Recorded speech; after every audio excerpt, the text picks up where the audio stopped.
जय सच्चिदानंद खरे साहब। Okay, go ahead. नमो वितरागाय, नमो वितरागाय, नमो अरिहंताणम, नमो अरिहंताणम, नमो सिद्धाणम, नमो सिद्धाणम, नमो आयरियाणम, नमो आयरियाणम, नमो वज्रायाणम, नमो वज्रायाणम, नमो लोए सव्व साहुणम, नमो लोए सव्व साहुणम, ऐसो पंचन मुक्कारो, ऐसो पंचन मुक्कारो, सव्व पावपणासनो, सव्व पावप्पणासनो, मंगलाणं च सव्वेसिं, मंगलाणं च सव्वेसिं, परमं हवै मंगलम्। पड़वम हवै मंगलम। ओम नमो भगवते वासुदेवाय। ओम नमो भगवते वासुदेवाय। ओम नमः शिवाय। ओम नमः शिवाय। जय सच्चिदानंद, जय सच्चिदानंद, जय सच्चिदानंद। जय सच्चिदानंद। जय सच्चिदानंद। ओके ओके, जय सच्चिदानंद। कश्यप जी, जय सच्चिदानंद। सभी को जय सच्चिदानंद। सुरेश जी, जय सच्चिदानंद। प्रश्न रेडी जय रखिएगा। सच्चिदानंद। हाँ, दीपकानंद जी जय सच्चिदानंद। वो पद है दादा भगवान केरी CD 33-08। एक मिनट, क्या बताया? CD 33।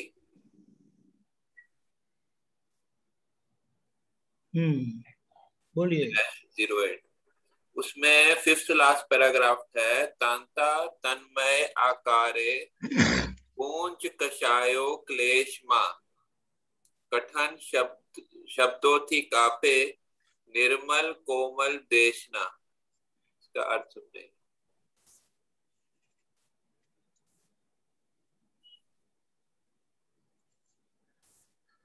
ओके,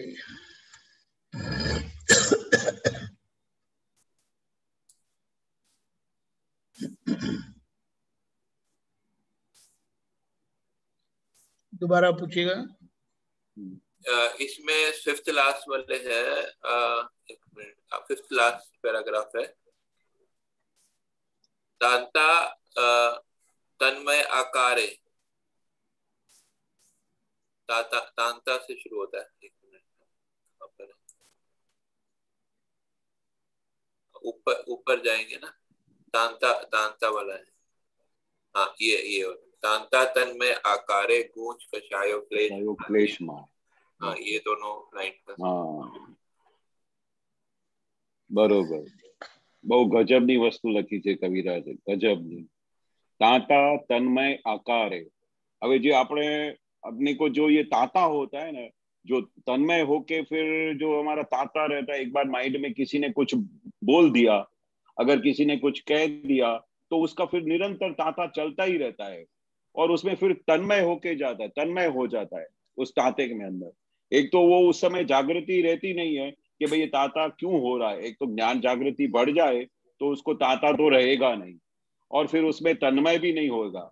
तो तन्मय हो जाएगा तो उसी आकार का हो जाएगा। पूरा आत्मा जो प्रतिष्ठित आत्मा है ना, उसी वही पूरा आकार ले लेता है। तो फिर तन्मय हो गया, आकार उसने ले लिया, फिर वो तो वही वो हो गया, कश्यप जी हो गया डॉक्टर।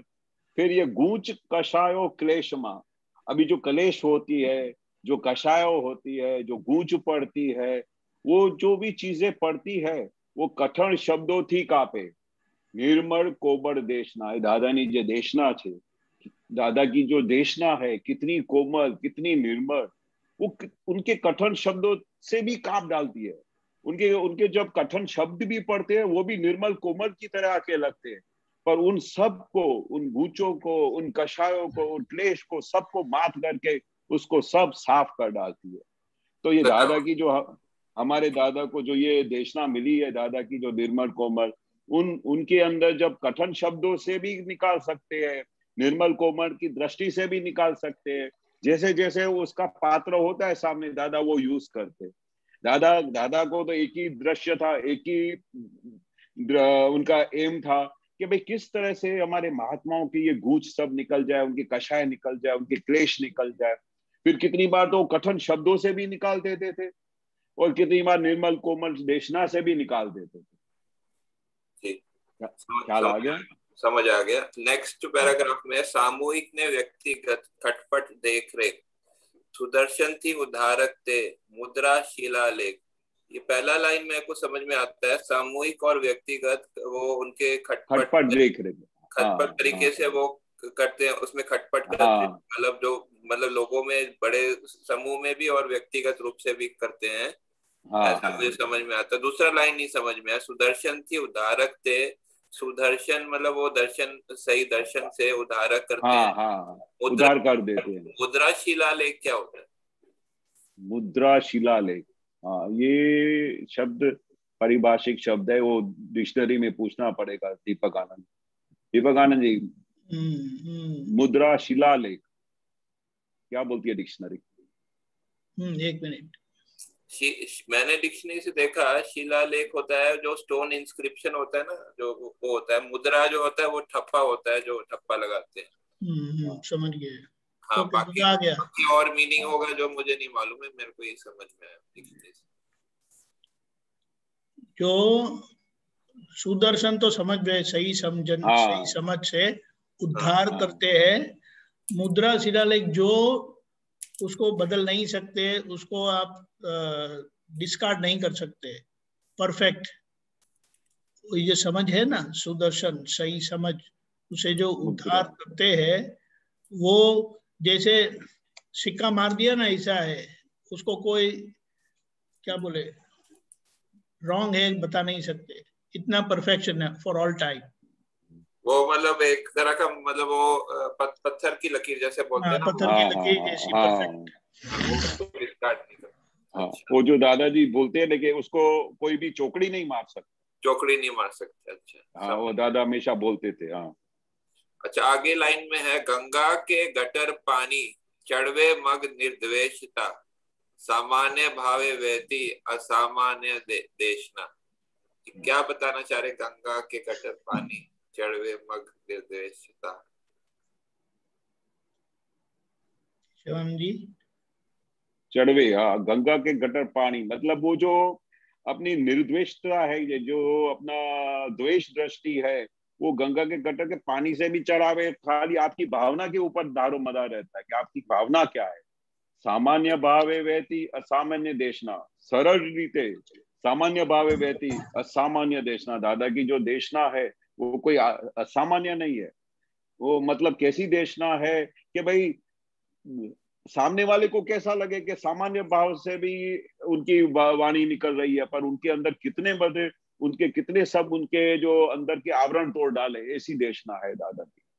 पर लोगों जो भी भाई ये गटर का पानी भी चढ़ावे, गंगा का पानी भी चढ़ावे, पर अंदर जो द्वेषता है वो निर्देश बना देते। वो दादा की वाणी से होता है, सामान्य भाव से जो उनकी निरंतर वाणी निकलती है, उसके देशना से अंदर के सब भाव के द्वेष सब निकल जाते। मतलब कैसे भी आप, मतलब गंगा के पानी या गटर का पानी यहाँ पर क्या रूपक कोई बता रहे हैं यहाँ पर? हाँ, मतलब अंदर की भावना के ऊपर धार कर रहे हैं। आप क्या चढ़ाते हो भगवान को अंदर से आपकी भावना क्या है। गंगा का पानी चढ़ाते हो, गटर का पानी चढ़ाते हो, गटर का पानी तो फिर चढ़ावे नहीं, पर जो भावना से क्या पानी चढ़ाते हो, अपने को तो पता नहीं है कि पानी कहाँ से आ रहा है। आगे का सेंटेंस बोलते हैं ना, असामान्य भावे बहती असामान्य देशना। हाँ, इसी के हाँ भाई, कितनी असामान्य देशना है, पर ये देशना सुनने को नहीं मिले। ये तीर्थंकर भगवान की देशना है, उनके जैसी देशना है, इतनी असामान्य देशना, वो भी सामान्य भावे बहती, मतलब सरल रहते हुए थी। जैसे गंगा का पानी कैसे सरल बहता जाता है, सामान्य भाव से बहती जाती है और सब लोगों का कल्याण करती है। ठीक है। ये जो खटपट बताया वो खटपट का मतलब क्या एग्जैक्ट मीनिंग क्या, थोड़ा एग्जांपल के साथ बता सकते हैं खटपट किसको कहते हैं? खटपट यानी जैसे सहज रीते क्या होता है, ज्ञानी पुरुष का या तीर्थंकर भगवानों का कैसा होता है, सरल होता है, बहुत सरल होता है। वो ये एक ही ज्ञानी पुरुष थे इतने 10 लाख वर्ष में प्रकट हुए, जो ऐसा काल था जो पंचम काल बोलते हैं, 5वां आरा बोलते हैं। इतना भारी काल था कि लोगों को बार बार दादा को बुलाना पड़ता था कि आप आके, ये इधर ज्ञानी पुरुष आए हैं, आप इधर सत्संग में आना, आपको कोई तकलीफ हुई है तो एक काम करो, आप मेरे घर पे आ जाना शाम को, मैं आप लोगों को विधि करके दूंगा। फिर किसी का धंधा पानी नहीं चलता हो और कुछ उसको तकलीफ पड़ गई हो, तो फिर दादा बोलते कि वो सामने से अगर आप नहीं भी बात करते हो तो फिर दादा खटपट करके पूरा उसके अंदर से सब निकालते थे। अभी निकालते थे, फिर बोलते कैसा चलता है धंधा पानी, सही चलता है? तो नहीं चलता हो तो सीधा बोलेगा ही लेकिन नहीं चलता है, तो फिर तुम क्या इलाज करते हो? तो दादा कुछ नहीं, कुछ समझ में नहीं आता है। तो चलो ठीक है, आप ऐसा काम करो कि आप शाम को जब भी घर जाओ, सब लोग घर में 5 जने इकट्ठे हो तो आप सब लोग मिलके क्या करना कि आप शाम को है ना ये 1 घंटा दादा भगवान का असीम जय जयकार बोलना। अगर एक्स्ट्रा टाइम हो तो फिर 1 घंटा फिर आप वो त्रिमंत्र का जाप करना। इससे क्या होगा कि सब विघ्न निकल जाएंगे, फिर आपका धंधा सब सेट हो जाएगा। अभी ये जो सब प्रोसेस करते हैं ना, उसको दादा बोलते थे खटपट, गुजराती में खटपट, यानी कैसे भी करके खटपट करके वो दादाजी चाहते थे कि इसका कैसे कल्याण हो, कैसे भी खटपट करके। एक प्रकार का संघर्ष बताया है। हाँ, कोई भी संघर्ष करके भी किसी भी तरह से उसको ठीक कर देना, उनका समाधान करो, उनका कल्याण करो, उसको दादा खटपट करते थे। बाकी नॉर्मली ज्ञानी पुरुष को, तीर्थंकरों को ऐसा नहीं होता। आप उनके पास आके बैठो, उनका दर्शन करो, उसकी देशना सुनो, उनकी सत्संग करो। पर ये एक अलहदा ज्ञानी पुरुष का एक प्रोसेस था। एक तरह का तरह से भी दखल, मतलब एक तरह का थोड़ा सा दखल अंदाजी करते हैं, ऐसा कह सकते हैं। दखल अंदाजी तो नहीं करेंगे, इंटरवीन हाँ इंटरवीन कह सकते हैं। दखल थोड़ा नेगेटिव हो जाता है, to intervene in matters to settle. मतलब उसका कल्याण की भावना है इसमें, खटपट करने में उसकी कल्याण की भावना है। इंटरफेरेंस तो नहीं है, पर कल्याण की भावना कि कैसे भी करके इसका कल्याण हो, इनके घर में सुख और शांति हो, इनका सब कुछ भला हो, ऐसा उनको खटपट कर सके। ठीक है, धन्यवाद। जय सच्चिदानंद। जय सच्चिदानंद। सुरेश जी सच्चिदानंद। जय सच्चिदानंद। जय सच्चिदानंद। खरे साहब केम छो? प्रश्न आया था मन में, बस मजा में एक मन में प्रश्न आया तो કે આ આપણા હિન્દુઓના જેટલા ભગવાન છે, हिंदी में है सत्संग अभी। अच्छा आज हिंदी में है। हाँ तो अच्छा हाँ, सॉरी। ये हिंदुओं में जितने भी भगवान हैं साहब, किसमें? राम कृष्ण, हिंदुओं में जितने भी भगवान है, राम है, कृष्ण है, देवी अम्बा माँ, हनुमान जी, सब भगवान के पास में हथियार रहते दिखाई देते थे। धनुष बाण, किसी के चक्र, कोई का त्रिशूल, कोई का भाला, कोई का गदा। किंतु जितने भी जैन धर्म के भगवान है ना, सब बैठे हुए पालती मार दिखाई देते हैं। अब ऋषभ देव से आप देखो, महावीर स्वामी तक सभी बेचारे पालती मार करके बैठे हुए तपस्या करते करते, और ना इनके पीछे कोई कहानी है कि सभी तपस्या ही करते दिखाई देते हैं। अब दादाजी को 14 लोक का नाथ क्यों कहा गया और कैसे कहा गया है, थोड़ा जानना था मुझे, क्योंकि वेदों में भी है ना, मैंने थोड़ा भी ज्ञान पढ़े थे वेद अपने, तो उसमें भी है ना रियल और अहम ब्रह्मास्मि ऐसे करके बहुत जगह है, मैंने शब्द आए हैं कि रियल और रिलेटिव का ज्ञान उन्होंने बताया है, मगर अपन लोगों ने क्या पढ़ा नहीं है। और ना, और ये जो बीज आते हैं गुणों के, माने कर्मों के बीज, जैसे कोई नीम का झाड़ है तो वो नीम ही का बीज देता रहेगा जिंदगी भर तक। पीपल है तो पीपल का बीज आएगा, उसमें पीपल के गुण धर्म रहेंगे। सही बात है। तो ये कुछ समझता नहीं है मुझे थोड़ा, तो इसमें थोड़ा ज्ञान बताओ ना कि दादा को पहले तो 14 लोक का नाथ क्यों कहा गया। अभी 14 लोक का नाथ मतलब क्या कि हाईएस्ट पोजीशन, जितने भी क्षेत्र है, जितने नहीं, भी ये वो, तो हमने बताया ना, हाईएस्ट मैंने हाँ सर्टिफाई अपन ने किया है हाँ कि बरोबर। अपन पर लोगों वो ने हमने सर्टिफाई कहा मैंने। सर्टिफाई किया है, दादा भगवान ने खुद बोला है कि अंदर जो प्रकट हुआ है ना वो 14 लोक का नाथ है। अंदर जो प्रकट हुआ है, दादा भगवान तो बोलते कि एम पटेल तो पड़ोसी है, बरोबर है, और और ये तो इनका फर्स्ट नेबरर है। पर जो अंदर प्रकट हुए हैं, जो अंदर जी भगवान फुल फुल स्वरूप है, जो वो फुल स्वरूप क्या है, वो 14 लोक का नाथ है। जो 14 लोक का नाथ क्यों बोला कि भाई वो जो मांगे जो मिले, मोक्ष का दान देने को है, उसको 14 लोक का नाथ बोलते हैं, जो कुछ भी कर सकता है वो। इसलिए तो दादा बार बार बोलते हैं ना कि ज्ञानी पुरुष चाहे सो कर सकता है। चाहे सो मतलब वो 14 लोक का नाथ होएगा तो कर सकेगा ना, खाली ऐसा इशारा करेगा।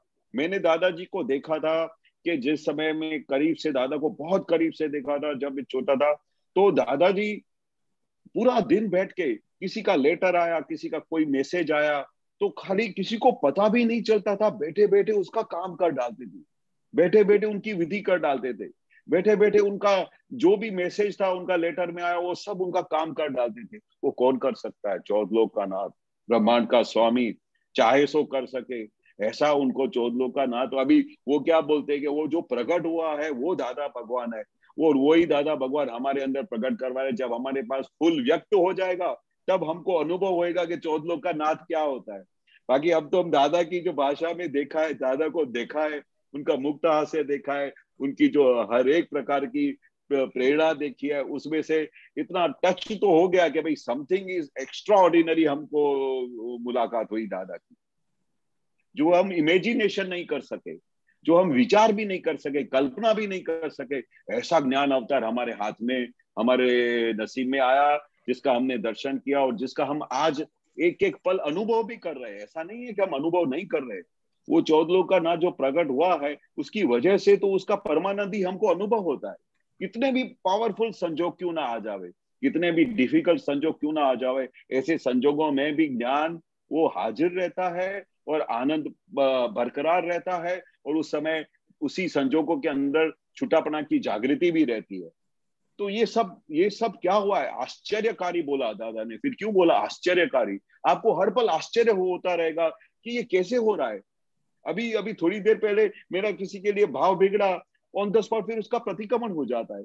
किसी के लिए हमने हार्श लैंग्वेज बोल दी, किसी के साथ मतभेद हो गया, किसी के साथ अथड़ामण हो गया, ऑन द स्पॉट उसके लिए फिर कल्याण भावना हो जाती है और फिर अपने ही दोष दिखाई देते हैं। मतलब आप हर एक ज्ञान की प्रोसेस में आप विचार करोगे ना तो आपको लगेगा वो हमको 14 लोक के नाथ का पूरा कल्याण भाव का हमको असर मिला है, उसकी हमारे पे भावना मिली है, जिसकी वजह से हम इतने पलों पलों तक हम छुटापना के जागृति में रह सकते हैं, परमानंदी में रह सकते हैं, आखिर जगत को निर्दोष देख सकते हैं। बाकी ज्ञान के सिवाय हम कितनी बार कल्पना भी करते, मैं खुद अपने प्रोसेस करता था कि मैं अगर ये ज्ञान नहीं हो, ये समझ नहीं हो दादा की, तो इतने सारे जो प्रोसेस हर दिन आते हैं उसमें हमारी क्या दशा होती, हमारी क्या हालत होती। और मोक्ष का तो लाखों करोड़ों माइल तक कोई कनेक्शन ही नहीं मिलता अगर ये ज्ञान नहीं मिलता, ये समझ नहीं मिलती, दादा का पूरा कनेक्शन नहीं मिलता, तो करोड़ों अवतार तक भी कल्याण, करोड़ों अवतार तक भी कुछ उसका ठिकाना नहीं पड़े। ऐसा ये काल चक्र में हम फंसे हुए, जिसको नहीं, दादा ने बोला है पांचवा। कल अभी एक आप तो पुत्र थे, उनसे मैंने यही प्रश्न किया था, तो वो क्या बोलते हाँ कि मोक्ष इधर ही है, पृथ्वी हाँ लोक पे ही मोक्ष है। हाँ तो मैंने बोला कि भाई कैसे? बोले नहीं नहीं, आपको अनुभव होता रहेगा, वही मोक्ष है, हाँ हाँ। अनुभव होता वो रहेगा दादा ने वही बताया ना कि मोक्ष है। फर्स्ट पहला मोक्ष तो दादा ने दे दिया। अच्छा। हाँ फर्स्ट मोक्ष और तो दे अभी दिया जिन लोगों दादा ने ने। ज्ञान ले लिया है वो लोगों को हाँ कर्म बंधेंगे नहीं। नहीं मरेंगे। परफेक्ट, परफेक्ट है। क्योंकि क्या है कि कर्म को दादा ने जो जो चार्जिंग था उसको सील मार दिया। वो अच्छा। एक ही इस ज्ञान की इतनी बड़ी जो रिजल्ट मिली है, इस ज्ञान की जो जिसका हम शब्दों में वर्णन नहीं कर सके। बाकी जब तक हमको ये ज्ञान नहीं मिलता है, जब तक हम आत्मा का हमको छुटापना का ज्ञान हाजिर नहीं होता है, तब तक चार्जिंग चलती ही रहती है, चार्ज और डिस्चार्ज के चक्र में से हम बाहर ही नहीं निकल पाते। ये एक अक्रम विज्ञान है। जिस समय जब दादा ने ये ज्ञान देते हैं, उसके बाद उसका चार्ज पूरा बंद हो जाता है, और उसके बाद बाकी का पूरा टाइम, जितना भी लाइफ में टाइम बचता है, वो डिस्चार्ज को देखने का और जानने का दादा ने प्रोसेस सिखा दी। कितना बड़ा काम हो गया। आप इमेजिन नहीं कर सकते हो कि भाई चार्जिंग पूरा बंद हो जाए, ऐसा ऐसा कल्पना में नहीं आवे। इसलिए दादा बार बार बोलते थे कि ये आश्चर्यकारी ज्ञान मिला है आपको। आपको पता नहीं, कितनी बार तो ऐसा भी बोलते थे कि आपको पता नहीं है कि आपके हाथ में क्या रखा है। मैंने कौन सा बड़ा आपका कोहिनूर का हीरा आपको हाथ में रख दिया है। पर वो दादा बोलते कि लोगों की आंखें कांच के लखोटे। फिर कविराज ने गाया भी कि लोगों की आंखें कांच और लखोटा है, और हीरे को वो पहचानेंगे नहीं, और फिर पीछे फोटो को, ये बड़े संत हो गए, ये दादा भगवान हो गए, उनको खाली पूजा करते रहे, क्योंकि उनकी उनकी आंखों में जोहरीपना रहा ही नहीं है। दादा बोलते बाकी जो अगर वो जोहरी होता है ना, वो हीरे को दूर से पहचान जाता है, उसको एक्सप्लेन भी नहीं करना पड़ता है। हमारे इस विज्ञान में क्या होता था कि बार बार दादाजी को सबको बोलना पड़ता था कि ये 14 लोग का नाथ प्रकट हुआ है, आप अपना काम निकालो, सब जो कुछ चाहिए आप जो मांगोगे मैं देने के लिए आया हूं, ऐसा बार बार बोलना पड़ता था। इसका मतलब क्या हुआ? वो दादा सही बोलते थे कि जोहरीपना, के तुम जोहरी हो, तुम वो पहचान वाले लोग हो, जो तुम सामने वाले को पहचान सकते हो, वो शक्ति आप में रही नहीं है। क्योंकि साक्षात परमात्मा आके आपके सामने बैठेगा ना, तो भी आप उसको पूछेंगे कि आप भगवान हो। अरे साक्षात परमात्मा है तो आपकी आंखें उनको पहचान नहीं पाती है, ऐसी हालत है। पर हम सबको, जिनको भी दादा भगवान का कनेक्शन मिल गया, तो इसलिए दादा बार बार बोलते थे कि दिन रात सुबह शाम हमेशा ऐसा बोलते रहना कि धन्य दादा, अहो अहो करते रहना कि वो मैं कितना खुश नसीब हूँ कि मुझे दादा का कनेक्शन मिला, दादा का ज्ञान मिला, दादा की समझ मिली, मैं कितना भाग्यशाली हूँ। ऐसा बार बार बोलना, तभी आपको धीरे धीरे वैल्यू समझाएगी कि ज्ञानी पुरुष क्या होता है, चौथलोक का नाथ क्या होता है। फिर पूछना भी नहीं पड़ेगा, खाली उतना ही बोलोगे ना कि मुझे दादा भगवान मिले, जो ब्रह्मांड के स्वामी मिले, ऐसा बोलोगे भी ना, तो भी अंदर, उसके अंदर सब परमाणु ऐसे खिलते जाएंगे कि आपको उनके दर्शन होते जाएंगे। इतनी बड़ी ज्ञानी पुरुष की कमाल की शक्ति है। नहीं, दादा भगवान ने तो एक साइंस बता दिया साहब, एक साइंस की खोज करी, और उन्होंने 3-4 साइंस के स्टेटमेंट्स दे दिए कि रियल और रिलेटिव बता दिया, और ये कुदरत बता दिया आपको कि भाई आपकी कुदरत है, आप कुदरत को देखते रहो और उसका संभावना निकाल करते रहो, दैट्स ऑल। अब ये चीज में आप पढ़े रहोगे, this is one kind of science, ठीक है ना। अभी तुलसीदास ने भी एक कांड में, एक चौपाई में लिखा है, मैंने पढ़ा था एक बीच में, कि 8 जथा लाभ संतोषा, सपने नहीं देखई पर दोषा। आप जितना भी मनुष्य को लाभ, हमने सब कुछ ला करके दे दिया, इस संसार की सब चीज ला करके दे दी, उसी में मनुष्य को है ना संतोष रखना चाहिए। मगर मनुष्य क्या करता है कि वो स्वप्न में भी है ना किसी दूसरे के विचार के गुण धर्म को याद भी करता है, और दूसरे के दोषों को भी सपने में भी देखेगा, तो वो उसका पाप का दर्शन एक तरह से हो जाता है सर। कि माने आपको किसी में माने वो देखने ही नहीं चाहिए दोष, ऐसा तुलसीदास ने भी कहा है। और जो हम देखते हैं, एक और कहीं पे लिखा है किसी ने कि जो हम देखते हैं फिजिकली, यदि हमको दिखाई देती है कोई चीज तो वो सच है, मगर जब बुद्धि से सोचते हैं उस चीज को, तो वो चाह करके भी हम बता नहीं पाते कि ये सही है कि गलत है, क्योंकि बुद्धि है ना डिस्टिंग्विश कर देती है साहब। लिमिटेड है, लिमिटेड उसका लाइफ है। हाँ, तो ऐसा सही होता बात है, सही बात है। तो मैं ये जानना चाहता था कि अभी साइंस तो दादा ने दे दिया है, अब वो साइंस में आप कितना टिके रहोगे, वो स्टेटमेंट को कितना फॉलो करोगे, then you will be go up 100%। और मैं सही बात बताऊं, दादाजी ने बार बार बोला है, एक बार नहीं लाख बार बोला है कि इतना सरल और सहज मार्ग मैंने दिया है, इतना सरल और सहज, न उसमें कुछ करना है, खाली सिर्फ आपको 60-70% आज्ञा का पालन करना है, और कुछ भी मैंने आपके लिए रखा हुआ नहीं है, इतना ही खाली मैं आज्ञा का पालन एक चीज देके जा रहा हूं, और उसमें रहोगे ना तो मैं आपको गारंटी देता हूं कि 1-2 अवतार में मोक्ष में चले जाओगे।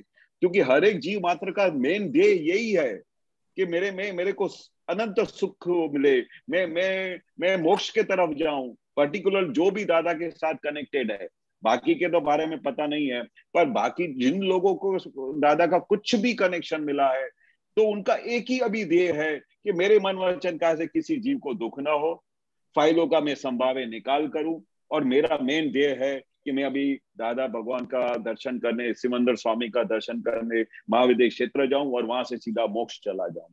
और उसका भी दादा ने सही सरल इजी रास्ता बता दिया कि उसके लिए क्या करना पड़ेगा। कितने महात्माओं ने पूछा दादा से, पर दादा ने हर पल हर घड़ी एक ही जवाब दिया, बस आज्ञा में रहने का, और कुछ भी नहीं। बाकी मैंने सब काम आपका कर दिया है। क्या बोले? क्योंकि मैंने आपके अनंत काल के पापों को भस्मीभूत कर दिया, जो मेन काम करने जो है, जिसकी वजह से अनंत काल से लोग भटक रहे हैं, वो मेन काम तो दादा ने कर दिया। आपके अनंत काल के पापों को भस्मीभूत कर दिया। जो साइकिल था जीवन मरण का, उस साइकिल में से आपको बाहर निकाल दिया। अभी खाली क्या है, 1-2 अवतार खाली अपने को देखते रहने का कि खरे साहब के अंदर क्या विचार आता है, उसको देखने का, उसको उसके साथ हमेशा छुटापना का व्यवहार रखने का, अपना फर्स्ट नेबरर तरीके उसके साथ बात करने का, और कुछ भी करने के लिए दादा ने दिया नहीं। और 5 आज्ञा के अंदर तो पूरा ज्ञान आ जाता है, पूरे ज्ञान का सार दे दिया दादा ने ये 5 आज्ञा में। अभी हमारे पास करने को ग्राह क्या है? न कुछ बोला है, बस दादा की आज्ञा में रहने का है। जुओ और जानो, देखो क्या हो रहा है। और उसके बाद दादा ने बोल भी दिया कि अभी क्या रह गया, कि संयोग रह गया, और संयोग जो भी आता है वो वियोगी स्वभाव होता है। कोई भी संयोग कोई परमानेंट रहने वाला नहीं है। ये देह है वो भी मोक्ष तो एक दशा है ना साहब। हाँ, मोक्ष वो पूरा आपका दशा है। आपको अभी से ही मोक्ष, हाँ, वो दादा बोलते थे कि अभी सबसे पहला मोक्ष तो मैंने आपका दे दिया, कि आप जब खरे भाई से अलग हो गए, वो सबसे पहला मोक्ष हो गया। आप शुद्धात्मा बन गए, अभी आपको पूरा जगत निर्दोष दिखाई देता है, किसी के अंदर आप दोष नहीं दिखाई देता है, आपको फाइल सब दिखाई देते हैं, और अभी अंदर फर्स्ट मोक्ष तो हो गया, आप शुद्धात्मा बन गए। और ये 5 आज्ञा में रहेंगे, जो फाइनल मोक्ष है वो आपका रिजल्ट है, वो आके मिलेगा आपको। दादा से फर्स्ट मुलाकात हो गई, वहां से ही आपका फर्स्ट मोक्ष का शुरुआत हो गया। बराबर। नहीं बाकी तो को दादा के अभी आप लोग की तो मुलाकात हो गई, अब हम लोग की तो मुलाकात हुई नहीं। हम लोग की तो ये स्टेटमेंट से मुलाकात हुई है सर। मैं आपको हकीकत बताऊं, कितनी बार दादा ने ये भी बोला कि ये 5 वाक्य जो सिद्धांतिक बात है ना, उसको दादा भगवान का ज्ञान भी नहीं मिला हो ना, तो वो उसको खाली समझ को पकड़ लेना तो भी उसका काम हो जाएगा। ऐसा बोला है दादा। बिल्कुल। आप तो मुलाकात की बात करते हो, दादा की जो 5 आज्ञाएं, जो सिद्धांतिक 5 वाक्य है, वो भी दादा ने कितनी बार दादा ने बोला कि वो भी खाली समझ जाए ना। हाँ, वो दादा का अंदर क्या है कि रियल रिलेटिव देखने का, जो फाइल है उसका संभावना निकाल करने का, ये 5 वाक्य को भी समझ जाए ना तो भी उसका काम हो जाएगा। बोलो, एक ज्ञानी पुरुष का वचन बड़ काम करता है। नहीं, मैं क्या ये सोच रहा था, ये बीज वाला एक शब्द आ गया था, तो ये बीज ने थोड़ा दिमाग मेरा थोड़ा वो डिस्टर्ब कर दिया था कि नीम का बीज तो नीम ही रहेगा, पीपल का बीज तो पीपल का बीज रहेगा। तो अब उसको पीपल के बीज को नीम का बीज कैसे बना पाएंगे हम लोग? नहीं, वो तो जो वो है वो दादा ने उससे अलग बना दिया। ये जो कुछ भी उसका प्रकृति है, उससे दादा ने अपने को शुद्धात्मा बना के उसके अलग कर दिया। पहले तो नीम का पता और उसी में एकाकार में रहता था कि मेरा नीम का झाड़ है, मेरे से कड़वाश ही निकलेगा। पर वो किसका है? वो प्रकृति का है, उसका मटेरियल है। उससे आप अलग शुद्धात्मा है। शुद्धात्मा को थोड़ी नीम का टेस्ट है, वो तो उसका कोई टेस्ट ही नहीं है, उसका ज्ञाता दृष्टा परमानंद ही नेचर है, उसका हमको पहचान करवा दिया। अभी जो भी बीज पड़ा हुआ है, जो भी हम बीज लेके आए हैं, अभी वो जो भी माल है उसको देखने का है। वो हमारा माल नहीं है, हमारा माल नहीं है, हम उससे अलग है। राइट। हाँ, चलो, जय सच्चिदानंद, जय सच्चिदानंद, जय सच्चिदानंद, जय सच्चिदानंद। तो ये देखते जाओ पहले।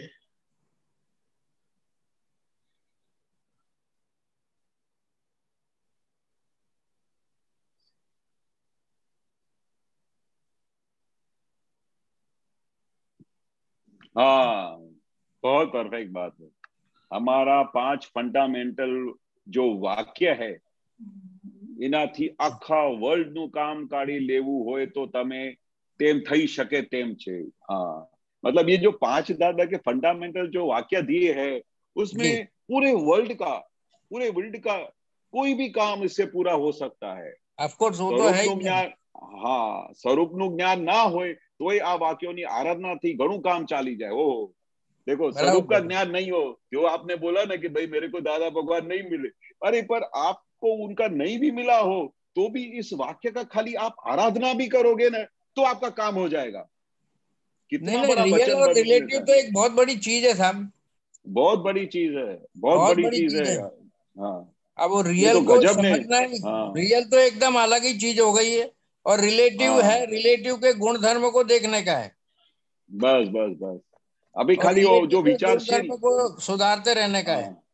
हाँ, जो विचारशील आदमी हो ना वो ये दादा के 5 वाक्य को भी पकड़ लेवे ना, भले दादा की बात भी नहीं सुनी हो तो भी उसका काम हो जावे। वो दादा ने ये जो चीज दी है कोई जैसी वैसी चीज नहीं दी है। नहीं, ऑफ कोर्स हाँ हाँ, क्योंकि वेदों का जो सार है ना, अहम ब्रह्मास्मि की जो अपन कहते हैं ना कि मैं खुद ब्रह्म हूँ, कोई रियल एकदम शब्द ऐसा दे दिया, एक छोटा सा रियल शब्द 4 लेटर का, उसमें बहुत सारा चीज आ गया सर रियल में, पूरा कट ऑफ कर देता बॉडी को। हाँ, आत्मवेद सर्वभूतेषु इस वाक्य। हाँ, रिलेटिव को ये क्रोध मान माया लोभ उसी में वो फंसा हुआ है। हाँ, नहीं, ये विजन मिल जाए तो उसका काम हो जाए। तो ये है ना, ये पता नहीं क्यों उसको कहां से कहां ले जाता है सब, पर ये दादा ने उसको अलग छुटा करके सब समाधान कर दिया है। हाँ, क्रोध मान माया लोभ है ना, ये कब तक जाएगा नहीं मेरे ख्याल से, क्योंकि क्या है कि मान लो 80 साल की उम्र होगी तो 80 साल तक उसको नड़ेगा साहब। नहीं नड़ेगा नहीं, अगर आप अलग रहते हो, छुटापना की जागृति में रहते हो तो कुछ भी नहीं अड़ता है। अभी इतना गजब का ज्ञान है। अभी भले वो है क्रोधमान माया लोभ, पर किसका है? खरे साहब का है, मेरा नहीं है, मैं तो शुद्ध हूँ। जब नहीं, जब ये तक तो ये बोलते आ रहा है, चलो 75 साल में भी वो बोल रहा है कि क्रोध मान माया लोभ मेरा नहीं है। 76 साल में कोई ऐसी घटना होगी फिर से वो आ जाएगा क्रोध मान माया लोभ, भाई मेरा स्टेटमेंट मेरा क्यों नहीं भाई, ये इसके अंदर नाम लिखा। फिर आ गया, क्योंकि वो 50 साल से ज्ञान लिया है। तो 51 साल में भी उसको है ना स्टेटमेंट आता है उसका मन में। भले आने दो ना, उसको क्या फर्क पड़ता है। पर आप वो नहीं है, जो आप है वो बिल्कुल अलग चीज है। और जो भी क्रोधमान माया लोभ है वो खरे साहब का है, खाली इतना ही विभाजन करने का है। वो पड़ोसी का है। अगर पड़ोसी को क्रोध आया तो आपको क्या प्रॉब्लम है? आप अपने घर में अपनी सीट पे बैठे हो, बादशाह बन के, शहनशाह बन के अपनी सीट पे बैठे हो, बाजू वाला दिन रात क्रोध करता है तो अपने को क्या फर्क पड़ता है? वो अपने घर में कर रहा है। ऐसा जब तक आपको निरंतर छुटापना की जागृति का लक्ष्य रहेगा ना तो आपको क्रोधमान माया लोभ अड़ता भी नहीं। और अपने को ये ज्ञान मिलने के बाद क्रोधमान माया लोभ तो अभी रहा भी नहीं है। ये सब डिस्चार्ज माल में जो निकल रहा है खाली उसको देखने का है कि क्या, किसको क्रोध हुआ, किसको लोभ हुआ। उसमें क्या हो जाता है कि कभी कभी है ना व्यवहार दृष्टि में है ना वो आ जाता है ना, तो व्यवहार से फिर बचने की वो कोशिश करता है कि भाई व्यवहार में तो बोलવું पड़े। नहीं, वो फिर दादा बोलते कि उसका आपने उपराना ले लिया, आपने उसका वो क्या है, सपोर्ट ले लिया।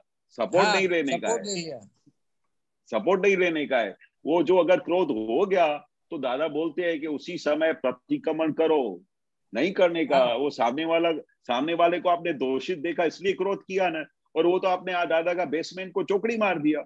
जब दादा ने बोला है कि वो साइंटिफिक सर्कमस्टेंशियल एविडेंस के हिसाब से उसका ये प्रॉब्लम हुआ, व्यवस्थित शक्ति ने उसको ऐसी जगह पे लाके खड़ा कर दिया जो जिसकी वजह से आपको उसको क्रोध करना पड़ा। पर उसमें उसका तो दोष नहीं है ना, वो किस वजह से हुआ। वो आपका हिसाब चुकते करने के लिए, आपका उधर परीक्षा लेने के लिए ऐसा संजोग बना। तो उस समय आप परीक्षा में पास हो ना, आप कितनी बार फेल हो गए। ये ज्ञान मिलने के बाद तो विचारशील लोगों के लिए स्पेशल ज्ञान मिला हुआ है। हम जैसे वैसे लोग नहीं है। जो भी दादा भगवान को जो भी मिले हैं सब विचारशील लोग मिले।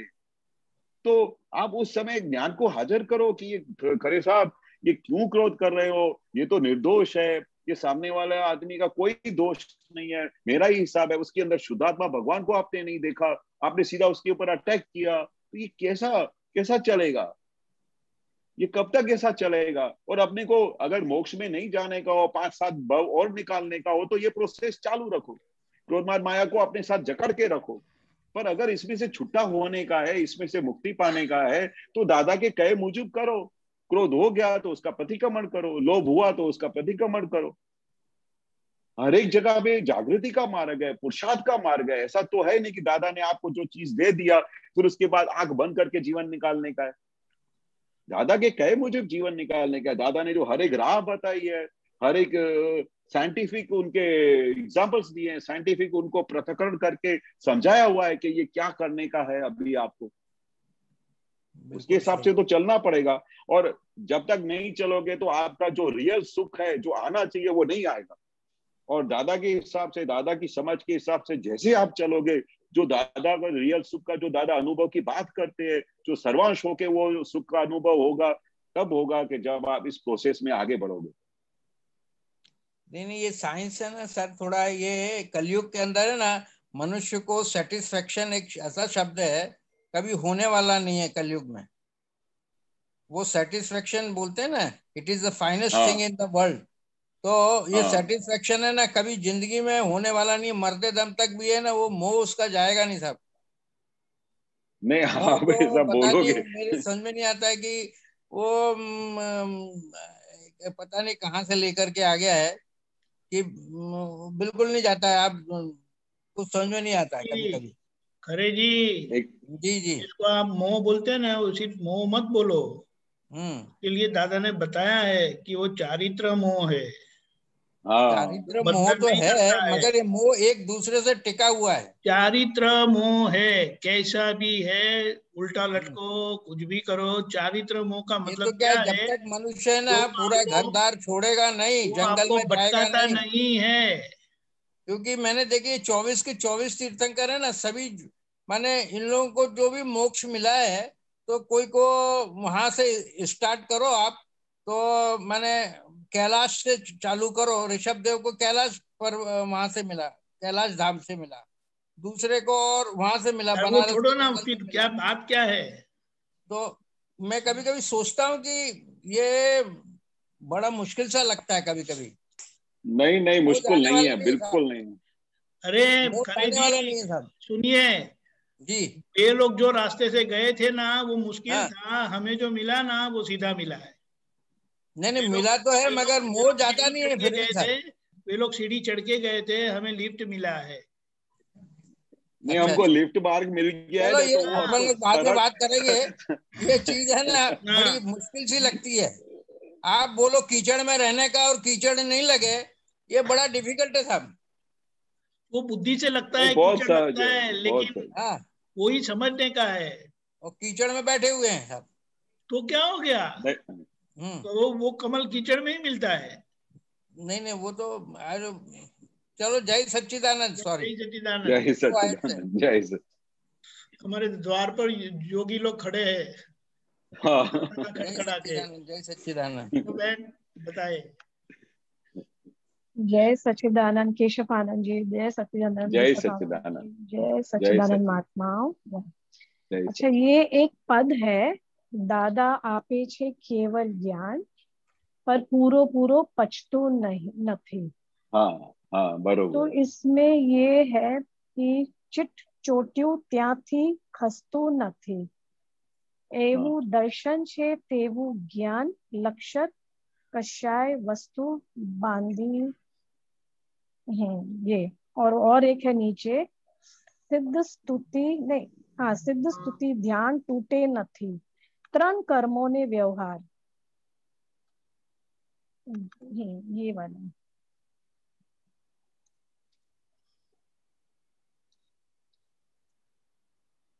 कौन सा पद है? एक मिनट। दादा आपे छे केवल ज्ञान पर पूरो पूरो पछतो નથી, દાદા આપે છે કેવળ જ્ઞાન જ પણ પૂરેપૂરું પછતું નથી. પૂરવના પાપ કેવા ચીકણા, એ દુનિયામાં ક્યાંય જતું નથી. ચિત્ત ચોટ્યું ત્યાંથી ખસતું નથી, એવું દર્શન છે તેવું જ્ઞાન, લશ્કર कषाय वस्तु बांधी. फिर नीचे आ रहा है विकल्पों थी आ संसार पदों उभयो, ये पता है. ये सिद्ध स्तुति ध्यान टूटे नथी, त्रण कर्मों व्यवहार. ये कौन से 3 कर्म है पता नहीं.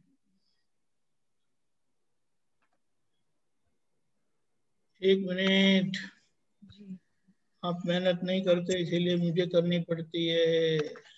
Actually, I was going to send you the pad name. You but going to send, फिर क्या करने का? I was listening to Khare Saab. बहुत interesting so, topic. It doesn't take much time. Even while listening, you can send. इतना time बच करना है ना. Okay, फिर नेक्स्ट वाला भी निकालना. दादा हमारा परमेश्वर. That was next.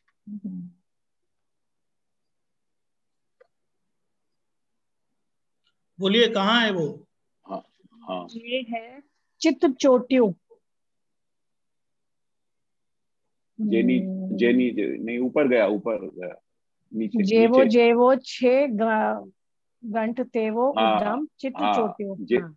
हाँ, जेनी जेवी 6 गांठ तेवो उद्यम चित्त चोट्यू ત્યાંથી ખસતું નથી. मतलब जैसे जैसे दादाजी क्या मतलब कविराज ने लिखा है दादा की पूरी साइंस के बारे में, जैसे जैसे जिसकी गांठ होती है ना उसका वैसा उसका परिवर्तन, उसका प्रभाव, उसका रिजल्ट आता है. और जैसे जैसे जहां पर भी चित्त चोट जाता है, जहां पर भी, जैसे हमारा चित्त कैसा है, हाँ, जब तक हमारे को ज्ञान की जागृति नहीं हुए तो कहीं भी चित्त एक बार गया कि हम यहाँ से अभी गुजर रहे थे तो एक शोरूम में एक साड़ी देखा तो वो साड़ी का जो डिजाइन था ना बहुत अच्छा था, और वो वहां पर एक बार चित्त चोट गया. फिर वहां से जब आप घर पे आओगे ना तो घर पे भी आप खाना भी खाते होंगे ना तो भी वो साड़ी दिखाई देगी. ओके. मतलब उसको खाते समय फिर आप बोलोगे मैं अपने आप उस समय खाना भी खा रहे हैं, आपके पास में हस्बैंड भी बैठे हैं तो आपसे पूछते भी है कि कैसा है, सब ठीक है, तो तुम बोलते हो हाँ हाँ सब ठीक है, पर अभी भी आपका उधर जो चित्त है ना उधर साड़ी में चोट गया है. ओके.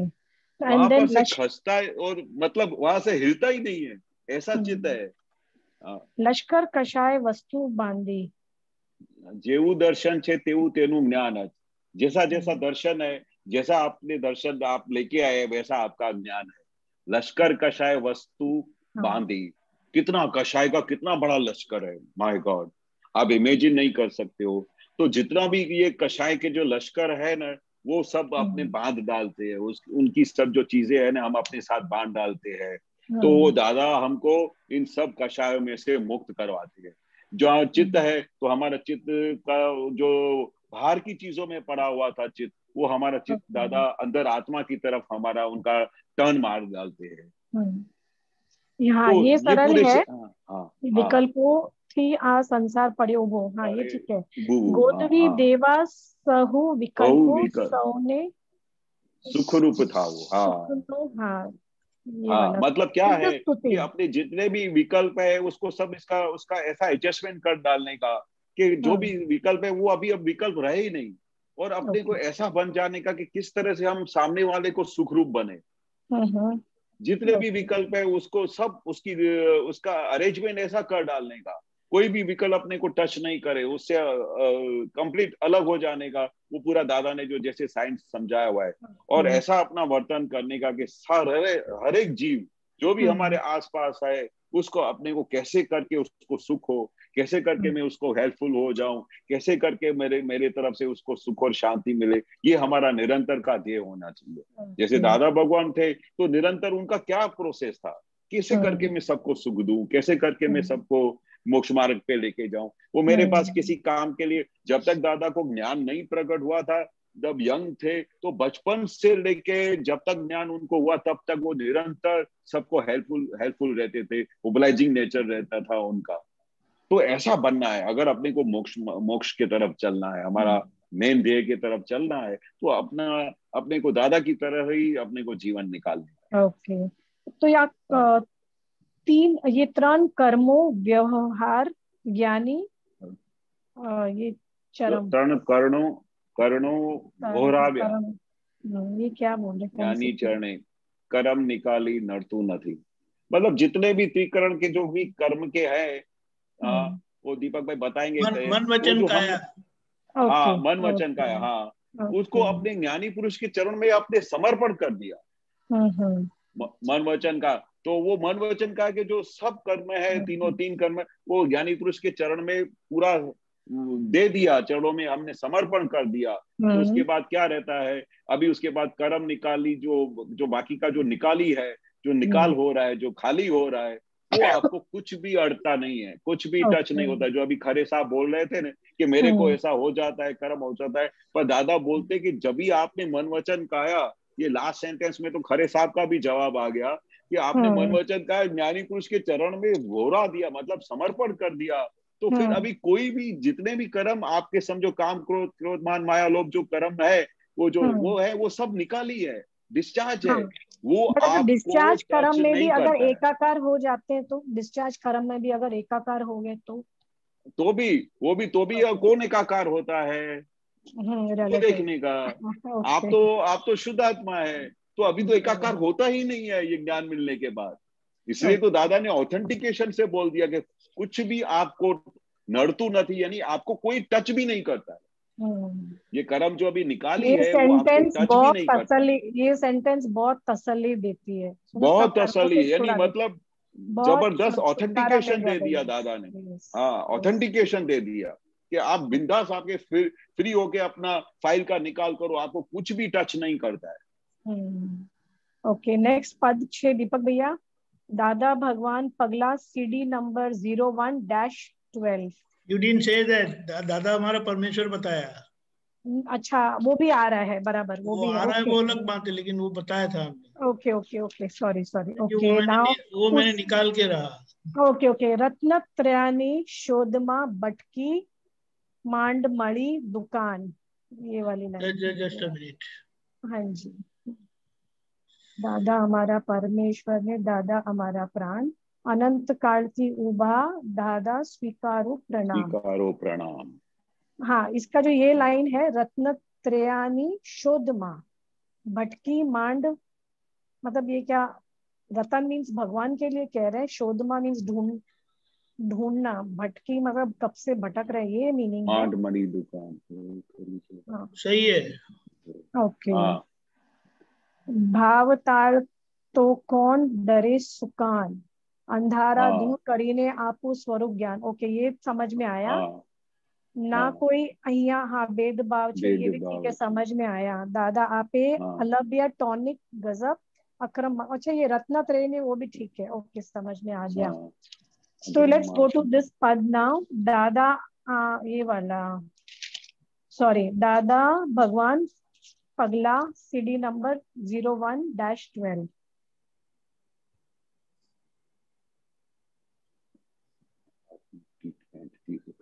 बताया हाँ -12 या 01-12। हाँ 01 बोलो ना। हाँ ये कीधु तमे सांभळ्યું नहीं, खाली -12 बोलते तो मुझे कैसे पता चलेगा। Sorry for not hearing. Thank you. देखो कितना ज्ञान काम करता है। सच्ची बहुत। पहले तो ये भाषा भी नहीं आती थी। पहले तो मुझे याद है कि हमारे मुंह से सब लोग बोलते थे कि सॉरी तो निकलता ही नहीं है। सुना नहीं, मैं तो ये बोलू पहले आप, मैंने बोला लेकिन आपने सुना नहीं, अभी बोल सॉरी फॉर नॉट। मैंने कहा लेकिन आपने सुना नहीं, ऐसा बोलते। हाँ मैंने तो क्लियर बात की, लेकिन आपने सुना नहीं। क्या नहीं वहां पर ही मैं हूँ तो मैंने कहा ही नहीं, आपने सुना ही नहीं, दोनों वही हो गए, एक ही रूप हो गया। ओके नहीं पहले तो इस ज्ञान में, हाँ बोलिए पहले तो इस ज्ञान में जब नहीं था ना, तो हमारा प्रकृति कैसा था कि हमारे मुंह से कभी सॉरी तो निकलता ही नहीं था। अभी हर 2 मिनट में सॉरी निकल आता है कि अब भूल पता चल जाती कि मेरी भूल है। हाँ सही, बिल्कुल। ओके आकाश भोग बनाव्यू, एक्चुअली इसमें काफी एक गजब छेद समता विचक्षण समय सूचकता। दैट्स अ डिफरेंट पद। Okay, that's different. Sorry, sorry. I have collected from 4-5 points. Okay. Sorry. आकाश बोक बनाव्या. कहाँ पर है? आकाश बेदी गोख बनाया. हाँ हाँ हाँ हाँ हाँ, बेदी मैंने ऊपर लिख दिया है. Sorry sorry. आकाश बेदी बोक. आकाश बेदी गोख बनाव्या. अनुपम ओजस्मा सौ भानु जगाव्या. आकाश टुडे मॉर्निंग के सत्संग में आकाश की मीनिंग बताई.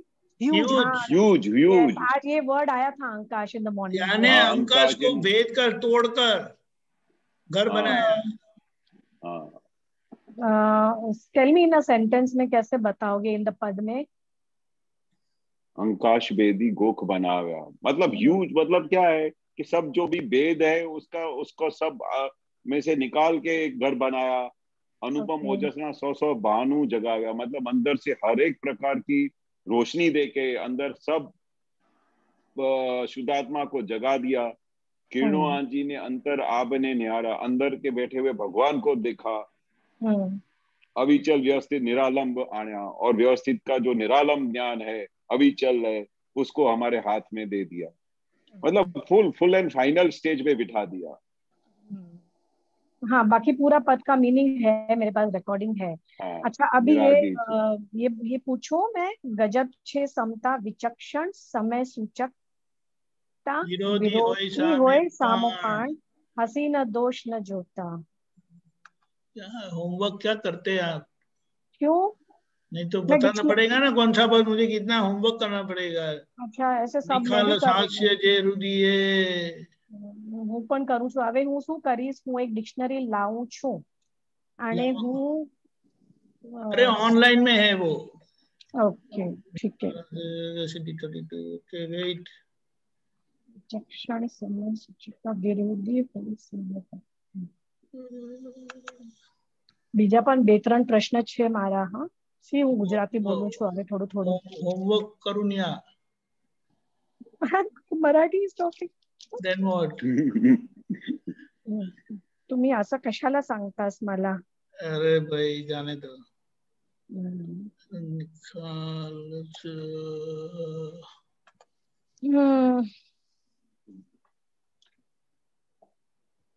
ऊपर गया ના એ તો ખરું. પણ આ તો પેલું. अच्छा પેલું ટાઇટલ છે. ગજબ છે.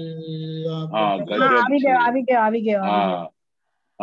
ગજબ છે આપની ક્ષમતા વિચક્ષણ समय सूचकता. ओहो, गजब दी. ये तो एक हकीकत भी बनी थी कि जो एक महात्मा था जिसको दादा ने बोला था कि तू है ना जितना टाइम है जब भी टाइम मिले तो ये 2 सेंटेंस गाया करना. उसको ये आज्ञा दी थी. इसके अंदर इतना बड़ा रहस्य था कि पूरा विज्ञान खुला हो गया कि आपकी कैसी क्षमता है कि विचक्षण समय सूचकता मतलब जिस समय भी उस समय जिस समय भी वो खरे टाइम पे जिस समय वो अपन किसी का दोष देखते हैं या किसी का हम उसका विरोध करने को जाते हैं या कुछ भी उस समय करने को जाते हैं तो उस समय क्षमता आ जाती है. समय सूचकता मतलब उस समय पे पूरी क्षमता हाजिर हो जाती है. कैसी हाजिर होती है कि विरोधी होए सामे पण हसी ने दोष ना जोता. मतलब कितने भी दादा के अपोजिशन में हो, दादा के विरोध में हो, तो दादा आप ऐसा क्या कर सकते हो. कितने ऐसे लोग भी थे कि दादा को क्वेश्चंस करते थे तो बोलते तो ऐसे विरोधी के सामने जो सामने से आए तो हमारे नॉर्मलिटी में क्या होता है कि हम उनके साथ आर्ग्यूमेंट में पड़ जाते हैं. विरोधी आए तो हम पुरवार करते कि मैं ऐसा हूं ही नहीं, आप ये गलत मेरे सामने या बर्ताव कर रहे हो, मेरे में ये दोष है ही नहीं. तो जो विरोधी होता है जो पूरा कंप्लीट अपोजिट डायरेक्शन में हमको लेके जाने की कोशिश करता है या हमारे दोष देखता है जो हमारे विरोध में होता है, तो वैसा आदमी भी अगर सामने आके खड़ा हो जाता है तो भी दादा हंस के उनके दोष नहीं देखते थे. वो हमने को मिसाल बनने का हाँ, दादा ने हमको आंसर एक्चुअली 2 पैराग्राफ ऊपर में है. विपरीत बुद्धि ना शंका ते सुनता गैबी जादू. हाँ कैसे गैबी जादू. हाँ, छता हमने नथी दंडिया न करिया भेद हूं तू थी. कि भाई इतना विपरीत बुद्धि की शंका जो हो जाती है तो उनकी जो भी शंका है तो वो अपने गैबी जादू से सुनता, मतलब वो उनके पास ऐसा जादुई शक्ति थी जिससे वो सुनते थे। और फिर उनके फिर भी दोष देखने के बाद उनके ऊपर कोई आक्रमण नहीं किया, उनके ऊपर कोई अटैक नहीं किया, कोई फरियाद नहीं किया। और उसके बाद इतने दोष होने के बावजूद भी उनके साथ कोई भेद नहीं रखा। और तू अलग है, मैं अलग हूँ, मैं ऐसा हूँ, तू अलग है, कोई भी भेद भी नहीं रखा। ऐसे ऐसे जादूगर थे दादा। ऊपर पण छे एक ने पूर्वना पाप केवा थी करना के दुनिया माए जत्यु ये दूसरा पद है ये। Okay Baba, sorry, I will bring that. ये पूरव ना पाप, પૂરવ ના પાપ કેવા ચીકડા કે દુનિયામાં ક્યાંય જજતું નથી। હા, આ શું છે, કયું પદ છે આ? છે કેવળ જ્ઞાન દાદા આપે છે। હા, દાદા આપે છે। દાદા, हाँ हाँ हाँ, पूरा पूर्व के भाई कितने ऐसे पाप किए, पूर्व के कैसे हमारे चिकने कर्म है कि वो चिकने कर्म कैसे लेके आए हैं कि अपने को अभी ये ज्ञान मिलने के बाद कुछ अभी अच्छा ही नहीं लगता है। क्या है, जजतू नहीं, दुनिया में कोई भी चीज अच्छी नहीं लगती है दादा के सिवाय। सच्ची। क्योंकि ये पूर्व भव के हम कितने ऐसे चिकने फाइल लेके आए हैं और उन पूर्व भव के कितने पाप हमने अपने साथ लेके आए हैं कि अभी अभी अपने को दादा के सिवा कहीं भी जचता नहीं है। ऐसा कविराज ने दादा के सामने ऐसा वो प्रार्थना की है कि भाई ये दादा भगवान, हमारे सब जो भी कर्म जो भारी हम लेके आए हैं, जो हमारे पूर्व में माइनस डिग्री के सब हम अपने साथ लेके आए हैं, वो सब अभी ऐसी हमारी हालत हो गई है कि दादा अभी कहाँ भी हमको अच्छा नहीं लगता है, अभी हमको पार पहुंचा दो। आप थक तो नहीं गए ना? मेरे और 3-4 प्रश्न हैं छोटे छोटे। नहीं, दादा के ज्ञान में कभी नहीं थकते। ठीक है। शाता वेदनीय मतलब जो कर्म है 3 प्रकार के, व्हाट इज वेदनीय कर्म, शाता वेदनीय और मिथ्या दर्शन। 1 मिनट, मैं सब बोल जाती हूँ, फिर मैं लिखने को तैयार हो जाती हूँ या रिकॉर्डिंग में सुन लूंगी, ठीक है? हाँ, वो कहीं भी वो उसका पैराग्राफ लिखा हो तो अच्छा रहेगा, क्योंकि नहीं, कुछ लिखा हुआ नहीं है दादाजी, लिखा हुआ नहीं है। मैंने क्या किया, अगर सुनती हूँ ना वर्ड्स लिखते जाती हूँ फटाफट। शाता वेदनीय, वेदनीय कर्म, मिथ्या दर्शन, सामायिक ज्ञान, सामायिक चारित्र एंड धर्म ध्यान, शुक्ल ध्यान, बस ये लिखती गई हूँ फटाफट। एंड सिद्ध स्तुति। जब सुनती हूँ तो मीनिंग थोड़ा पर वो दादा किसके निस्बत में कहते हैं, वो कुछ भी पैरा होगा ना तो उससे और अच्छा आप चीज समझेगा। भाई शाता वेदनीय मतलब वो क्या है, शाता वेदनीय, अशाता वेदनीय, ये वेदनीय कर्म है। तो वो क्या कहना चाहते हैं कि अपने को शाता और अशाता में कहीं भी अपने को हम एकाकार नहीं होते हैं, और हमारा जो भी शाता आता है कि अशाता आता है, हम उसको देखते रहते हैं कि ये शाता कर्म किसको आया, तो भाई अनु मैडम को आया, मैं तो इससे अलग हूँ। तो वो शाता वेदनीय अशाता वेदनीय जो कर्म है वो अपने को टच नहीं करते हम, क्योंकि हम शुद्धात्मा पद में आ गए। हाँ, तो शाता वेदनीय है क्या, मतलब वेदनीय है क्या? वेदनीय मतलब वेदनीय એટલે वेदना, वेदन करने का, एक्सपीरियंस करने का। वेदनीय मतलब जब आप एक्सपीरियंस, हाँ, सफरिंग के कर्म। Okay, suffering. जैसे आप बीमार हो गए तो आप बीमारी को वेदते हो ना, आपको सफर करते हो ना। हाँ, बस ठीक है, वो मीनिंग ही चाहिए थी दादाजी। वेदनीय कर्म, वेदनीय कर्म। हाँ, वही ना, वेदनीय कर्म जो आप सफर करते हो, ठीक है, वेदनीय कर्म। हाँ, मिथ्या दर्शन, वेदनीय, सामायिक दर्शन, मिथ्या दर्शन, सामायिक दर्शन, सम्यक दर्शन। ओके, सम्यक, सॉरी, सम्यक। हाँ, मिथ्या दर्शन के आप अनुबेन हो, मिथ्या दर्शन है आपका। संकित दर्शन में आप शुद्ध आत्मा हो गए, फाइनल स्टेज में आ गए। ओके, आत्मा हूँ। हाँ, ठीक है। एंड सामायक चारित्र, समकित चारित्र, सम्यक चारित्र। हाँ, सम्यक चारित्र है जो अभी I like your faces you're making. तुम्हें डंडा मारने वाला कोई चाहिए अभी। सच्ची चाहिए। Your words are enough for me. नहीं, आपका ऐसे धीरे धीरे पूरा ज्ञान खिल जाएगा। मेरे को ऐसा लगता है हिंदी में से मेरे को पूरा गुजराती बना दिया है इन्होंने, अच्छा। हाँ जी। Right conduct. Okay, right conduct. ठीक है। धर्म ध्यान, धर्म ध्यान यानी निरंतर शुद्ध उपयोग में रहो, धर्म ध्यान। धर्म ध्यान निरंतर। That which evades आर्त ध्यान एंड रौद्र ध्यान। रौद्र ध्यान, हाँ। ओके। धर्म ध्यान जो मोक्ष तरफ लेके जाता है। ओके। ठीक है। सिद्ध स्तुति, सिद्ध स्तुति जो आत्मा की सिद्ध स्तुति है, जो दादा करवाते हैं। ओके। आत्मा के गुणों के वर्णन, राइट? गुणों की जो, हाँ, आत्मा के जो अनंत गुण है उसकी स्तुति। ओके। मेरे हो गए प्रश्न। बहुत बहुत बहुत धन्यवाद। Thank you. जय सच्चिदानंद। जय सच्चिदानंद। जय सच्चिदानंद। जय सच्चिदानंद स्वामी जी। जय सच्चिदानंद। जय सच्चिदानंद। स्वामी जी, आप तो पूरा दादाजी को अपने शब्दों में पिरो के रख देते हो, तो लगता ही नहीं है कि दादाजी का पूरा वर्णन आप ऐसे कर देते हैं कि दादाजी स्वयं ऐसा लगता है कि सामने प्रकट हैं। अभी जो खरे दादाजी की साइंस है सब। हाँ, खरे साहब ये कह रहे थे ना कि हमने दादाजी को नहीं, मतलब उनसे मिले, नहीं देखा, तो कल मेरे अंदर ये विचार आ रहा था कि जो दादाजी ने अक्रम विज्ञान दिया है, वो अक्रम विज्ञान के पीछे जो दादाजी ने पूरा अपना साइंस खोला है, अपना दर्शन खोला है, खुद का दर्शन कराया है, खुद को अनुभव कराया है, उसके पीछे एक प्रज्ञा ऐसी है जो हमें दादाजी से मिला ही देती है, दादाजी के पीछे चलने को मजबूर कर ही देती है। कल मेरे अंदर ऐसा विचार आ रहा था, क्या मैं ठीक हूँ उसके लिए? 100%, 100%।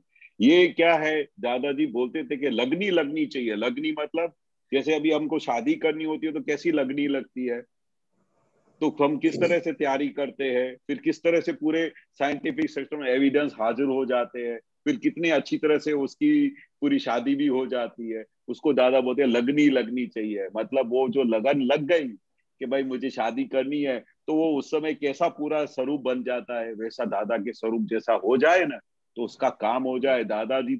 दादाजी भले आपके पास नहीं मिले, पर आपके अंदर विराजमान है, वो दृष्टि मिल गई। आत्मवेद सर्वभूतेषु, वो शुद्धात्मा की दृष्टि मिल गई, वो उसका पूरे ज्ञान का पूरा समर्पण आपके हाथ में आ गया। दादाजी का एक एक वाक्य, और दादाजी ने क्या बोला है कि भले आपने दादाजी को नहीं मिले हो, पर दादाजी तो हाजिर बैठे हैं, सूक्ष्म रीते हाजिर बैठे। आप खाली खाली भक्ति करो तो दादा हाजिर हो जाते। आज की तारीख में भी कितने सारे महात्मा बोलते हैं कि दादाजी मेरे सपने में आते, जैसे दिखते वैसा हंस रहे थे, मेरे से बातें कर रहे थे। तो वो क्या प्रूफ है, जिन्होंने दादा को कभी मिले भी नहीं है, तो भी दादा भी उनके सपने में वो बोलते और इतनी समाधि में रहते हैं। तो ये सबसे बड़ा प्रमाण है कि दादा कहाँ भी गए नहीं है, सब महात्माओं के अंदर है, सब आप तो पुत्रों के अंदर बैठे हैं, महात्माओं के अंदर बैठे हैं। जो उनकी जो अंदर की भावना है, उनके जो वेव्स है, वो आप सब तक पहुंच रहे हैं। तभी तो सबको इतना आनंद आता है। एक एक महात्मा से पूछो जिन लोगों ने दादा से नहीं मिले हैं, तो वो आज की तारीख में इतना ज्ञान में प्रोग्रेस कर रहे हैं कि जिसकी कोई वर्णन नहीं कर सकती। और हम खुश भी होते हैं कि ओहो कितना उनकी समाधि बढ़ गई है, कितना उनको कितने अपने दोष दिखाई दे रहे हैं। आप उनको पूछो तो घर में उनका व्यवहार कितना अच्छा हो गया है, घर में हर एक को ऐसा लगता है कि मेरे घर में स्वर्ग हो गया। तो ये सबसे बड़ा प्रमाण नहीं है कि दादा भगवान आपके अंदर विराजमान हो गए, क्योंकि आप उस मार्ग पे चल पड़े हो, उस मार्ग पे चल पड़े हो, जिस मार्ग पे दादा भगवान और जिस मार्ग पे आप चल रहे हो दादाजी के मार्ग में, उसमें सर्वे शासन देवी देवताओं का रक्षण भी चल रहा है साथ में। वो भी आपको राह दिखा रहे हैं, वो भी आपको साइंटिफिक सेकंड एविडेंसेस इकट्ठे करके दे रहे हैं ताकि आप इस मार्ग पे और प्रोग्रेस करो। आपके घर में उठते बैठते ऐसे संजोग आते हैं, तब ये ज्ञान हाजिर होता है। वो सबसे बड़ा प्रमाण है कि आप दादा भगवान के साथ बैठे हुए जी। जब फाइल आते हैं तो आप उनका संभाव्य निकाल करते हो, तो आपकी अंदर वो पांचों पांच आज्ञा पूरी अंदर सेट हो चुकी है। नहीं तो अपने घर में स्वर्ग ही नहीं हो। अपने हस्बैंड है, बच्चे हैं, उनके अंदर हम शुद्धात्मा का दर्शन करते हैं। कोई हमसे गलती हो जाती है तो हम उनका ऑन द स्पॉट प्रतिक्रमण करते हैं। तो हम इतना बड़ा दादा के मार्ग पे चल रहे हैं, इससे बड़ा और हमको क्या चाहिए। जी जी। अगर आप इमेजिन करो कि मुझे ये दादा की समझ नहीं थी, या दादा का ज्ञान नहीं मिला था, या दादा की कुछ भी नहीं मिली थी, तो उसके पहले मेरा जीवन कैसा था, आज जीवन मेरा कैसा है, उसमें परिवर्तन आया है कि नहीं आया है। बहुत आपका पहले कोई लक्ष्य नहीं था, कोई एम नहीं था, अभी आपको लक्ष्य हाथ में आया है कि नहीं आया है। जी। क्या नहीं आया है, इतनी सब चीजें हमारे हाथ में आ गई, और इतनी सब चीजें दादा बोल रहे कि हमारे मार्ग पे जैसे ही आप चल पड़ते हो तो दादा भगवान के 4 हाथ आपके ऊपर आ जाते हैं।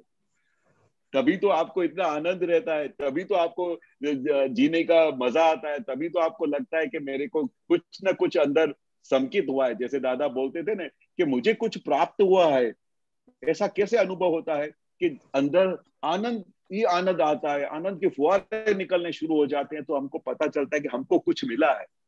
जैसे किसी बच्चे को हाथ में कोहिनूर की इतनी समझ हो कि मेरे हाथ में कोहिनूर का हीरा मिल गया है, तो उसको अंदर कितना आनंद होगा, ऐसा हमको आनंद अनुभव होता है। तो ये सबसे बड़ा प्रूफ है कि हमको दादा भगवान ने टच किया हुआ। जी स्वामी जी, सही बात है। हाँ, मेरे अंदर से 1-2 दिन से ऐसा भाव भी आता है कि कई बार कई फैमिली मेंबर हैं या कोई रिलेटिव हैं, वो अपनी कोई परेशानी मुझे बताते हैं, तो मुझे अंदर से जैसे दादाजी को सबके प्रति करुण भाव होता था, सबको होता है कि अब हम उनको दादाजी को सुन सुन के उतना सब हो ही गया, तो ऐसा लगता है कि उनके आज्ञा चक्र पर अपना खुद का अंगूठा काल्पनिक रख के और त्रिमंत्र बोले, तो उनके अंदर भी तो दादा बैठे हुए हैं, उनके अंदर भी तो भगवान बैठे हुए हैं, तो उनको उस परेशानी से निजात मिले, उनको ठंडक मिले, उनको समाधान मिले, ऐसा मेरा सोचना या करना, मतलब मैं सही करती नहीं, हूँ 100% सही है। आप उनको लिए भावना करो कि हे दादा भगवान, जिसके भी घर में या तकलीफ हो या कुछ भी हो, तो दादा ने हमको सिखाया था, सबको महात्माओं को भी समझाया था कि आप ऐसा प्रार्थना करना कि हे दादा भगवान, ये अनुबेन के ऊपर बहुत असीम कृपा बरसाओ, उसके मन वचन कहा कि तंदुरुस्ती दो अगर उनकी तकलीफ हो, हे दादा भगवान ये मोक्ष मार्ग पे चले, ऐसी उनके ऊपर कृपा बरसाओ, ऐसा उनको प्रार्थना करने का। तो वो प्रार्थना करने से दादा भगवान हाजरा हजूर होके उनका काम कर डालेंगे। इतनी बड़ी, क्योंकि आपकी भावना क्या है कि जो सामने वाला चीज है, जो तकलीफ में आया है, तो उसके घर में कैसे सुख और शांति हो, किसी भी तरह से उसको कैसे दादा का कनेक्शन मिले। तो दादा ने हमको ये सब महात्मा को बोला था कि सुबह को उठ के सबके लिए प्रार्थना करने का, जगत कल्याण की प्रार्थना करने का, हमारे सबसे करीब घर में जो आसपास हैं, पड़ोस में हैं, उनके लिए प्रार्थना करने का कि सब जीव को सुख और शांति मिले, सब जीव मोक्ष मार्ग पे चले। ऐसा प्रार्थना करने से हमारी जो अंदर की जो पॉजिटिव शक्ति है, पॉजिटिव एनर्जी है, उनके अंदर बैठे हुए भगवान तक पहुंचती है और उनका सब काम करके देती है। इतनी बड़ी साइंस है ये। दादा भगवान खुद एक कमरे में बैठ के पूरे जगत का कल्याण करते थे, ये हमने अपनी आंखों से देखा है। वो सब लोग बोलते भी थे, वो अमेरिका में भी बैठा होगा तो दादा मेरा काम हो गया, दादा उनको फोन करते थे। अभी दादा ने कैसे काम किया होगा, आप इमेजिन कर सकते हो। घर बैठे बैठे पूरे जगत की कल्याण की भावना करते थे और देवी देवताओं को फोन लगाते थे जाके उनका काम करके आओ। ऐसा है क्योंकि आत्मा चाहे सो कर सकता है, इतनी अनंत शक्ति है। हमको तो आत्मा की शक्ति का तो अभी कुछ एबीसी भी नॉलेज नहीं है, इतना सा टच हुआ है खाली। बाकी आत्मा की जो दादा वर्णन करते थे कि आत्मा नी अनंत शक्ति है, ये चाहे सो करी सके, तो आप इधर बैठे बैठे जगत का कल्याण कर सकते हो। आप जगत के आपके आसपास पड़ोस में जो भी दुखी आदमी है, तकलीफ वाले हैं, तो उनके लिए भी प्रार्थना कर सकते हो। इतनी आत्मा की अनंत शक्ति है। और करने वाले तो दादा भगवान बैठे, आपको खाली फोन लगाने का है, हे दादा भगवान मेरे इस बच्चे को सद्बुद्धि दो, उसका कल्याण करो, बस इतनी भावना ही भेजनी है और आपका काम हो जाएगा। ऐसा हमने देखा है। जी जी, थैंक यू। जय सच्चिदानंद। जय सच्चिदानंद। क्विकली जय सच्चिदानंद। सुरेश जी जय सच्चिदानंद। अभी मैं सोच रहा था, सच्चिदानंद जी एक सोच रहा था कि ये 5 आज्ञा जो है दादाजी ने अपनी खोजी है, रियल रिलेटिव, तो वो उसके जिसने पा लिया तो माने वो तो तर गया साहब, तो तर गया। तो मेरे ये समझ में आ रहा था कि भाई ये धीरे धीरे आपको केवल ज्ञान आएगा। एक महात्मा बोल रहा था कि खरे भाई तुमने है ना धीरे धीरे केवल ज्ञान आवश्यक। तो मैं बोला भाई अभी केवल ज्ञान की क्या जरूरत है, ये 5 आज्ञा मिल गई तो अभी केवल ज्ञान क्या से कौन सा मिलने वाला है? वो तो एंड रिजल्ट है, वो तो मिलेगा ही। वो तो एंड रिजल्ट है, वो तो एंड रिजल्ट है, वो मिलने ही वाला है। वो जो दादा बोलते हैं ना 1-2 अवतार में मोक्ष जाएगा, तो जब मोक्ष कब जाएगा? जब केवल ज्ञान होगा तब जाएगा ना। नहीं, अब मुझे लगता नहीं कि केवल ज्ञान अपने लिए, महात्माओं के लिए है जरूरत। नहीं, 1-2 अवतार के बाद इस डायरेक्ट, अभी तो दादा बोलते हैं कि केवल ज्ञान तो जब फाइनल स्टेज है, उसके बाद वो शुद्ध आत्मा हूँ, ये हूँ, आपको कुछ बोलने की भी जरूरत नहीं है, वो पूरा अनुभव हो जाएगा, आप छुट्टा बन जाओगे, उसको केवल ज्ञान बोलते हैं।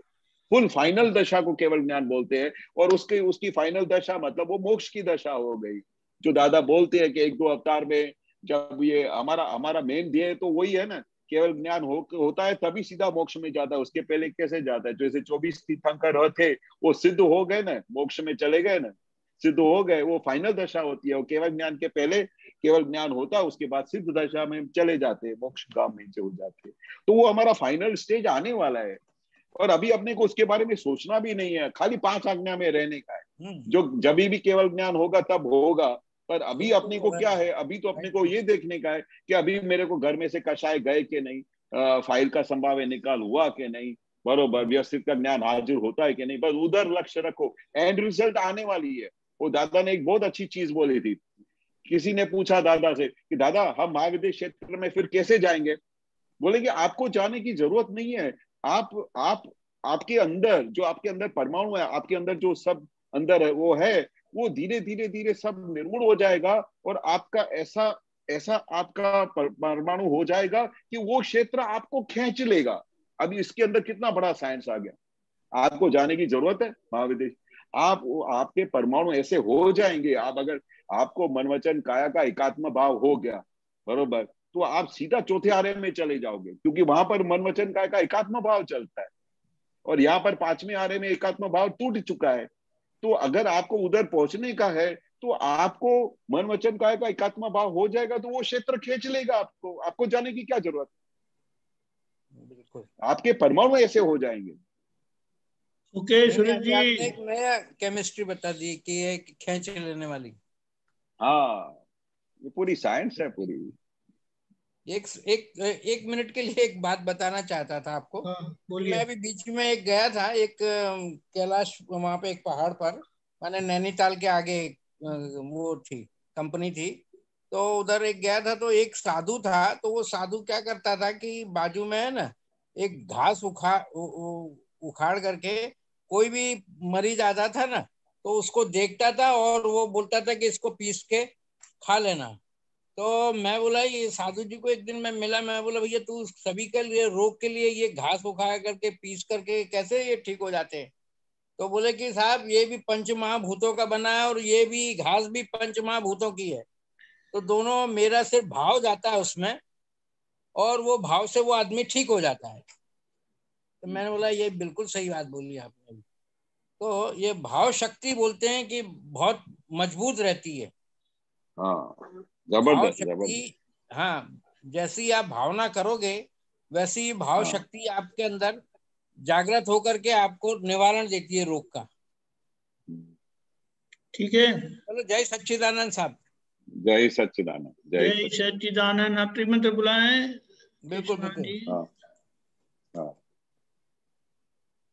नमो वितरागाय, नमो वितरागाय, नमो अरिहंताणम, नमो अरिहंताणम, नमो सिद्धाणम, नमो सिद्धाणम, नमो आयरियाणम, नमो आयरियाणम, नमो वज्रायाणम, नमो वज्रायाणम, नमो लोए सव्व साहुणम, नमो लोए सव्व साहुणम, ऐसो पंचन मुक्कारो, ऐसो पंचन मुक्कारो, सव्व पावप्पणासनो, सव्व पावप्पणासनो, मंगलाणं च सव्वेसिं, मंगलाणं च सव्वेसिं, परमं हवै मंगलम्, परमं हवै मंगलम्। ओम नमो भगवते वासुदेवाय, ओम नमो भगवते वासुदेवाय, ओम नमः शिवाय, ओम नमः शिवाय। जय सच्चिदानंद, जय सच्चिदानंद।